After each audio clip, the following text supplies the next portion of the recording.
शुक्रवारी धुळवड साजरी केल्यानंतर सामाजिक कार्यकर्ता अंजली दमानिया यांनी एक ट्विट केलं। ट्विटमध्ये दमानिया यांनी केलेल्या आरोपांप्रमाणे या फोटोत केज न्यायालयाचे न्यायाधीश दिसतायत। न्यायाधीशांसोबत धुळवड साजरी करताना दिसतात। त्यातील एक आहेत निलंबित पोलीस उपनिरीक्षक राजेश पाटील आणि दुसरे आहेत पोलीस निरीक्षक प्रशांत महाजन। आता तुम्ही म्हणाल यात काय विशेष आहे, तर ते एकाच कॉलनीत राहतात, त्यामुळे त्यांनी धुळवड साजरी केली, तर त्यात आक्षेप घेण्यासारखं काय? पण राजेश पाटील हे संतोष देशमुख हत्या प्रकरणात हलगर्जीपणा केल्याच्या आरोपात निलंबित आहेत, तर प्रशांत महाजन यांच्यावरही याच प्रकरणात हलगर्जीपणा आणि दिरंगाई केल्याचे आरोप आहेत।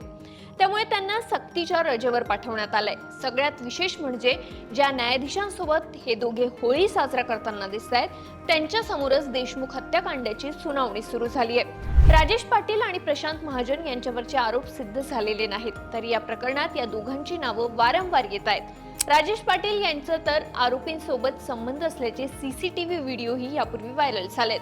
मसाजोगच्या ग्रामस्थांसह भाजप आमदार सुरेश धस यांनी या दोन्ही अधिकाऱ्यांना हत्याकांड प्रकरणात सहआरोपी करण्याची मागणी केली आहे। मुख्यमंत्री देवेंद्र फडणवीसांकडे तक्रारही केली।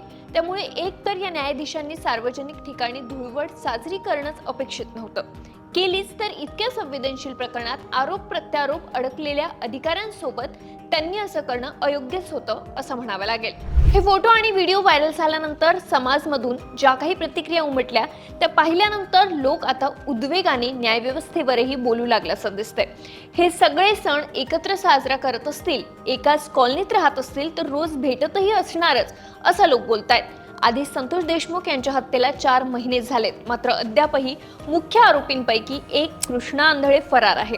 पोलिसही त्याचा शोध घेऊ शकलेले नाहीत। वाल्मिक कराडला सुरुवातीला अटक होत नव्हती, ती अटक झाली, त्यानंतर त्याच्यावर हत्येचा गुन्हा दाखल करावा यासाठी आंदोलन करावं लागलं। आता गुन्हा दाखल आहे, पण कराडला तुरुंगामध्ये VIP ट्रीटमेंट मिळत असल्याचा आरोप आहे। या प्रकरणात मंत्री धनंजय मुंडे यांचा नैतिकतेच्या आधारे राजीनामा घेतला जात नव्हता, पण चार्जशीट फाईल झाल्यानंतर सामाजिक दबावातून तो राजीनामाही झाला। त्यानंतर लोकांना यंत्रणांवर फारसा विश्वास नाही, जो काही विश्वास होता तो न्यायव्यवस्थेवर होता। पण या विश्वासालाही एका फोटोने तडा गेलाय असं म्हटल्यास वावगं ठरणार नाही।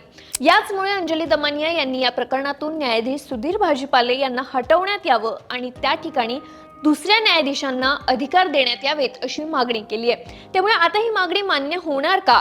देशमुखांना न्याय मिळणार का?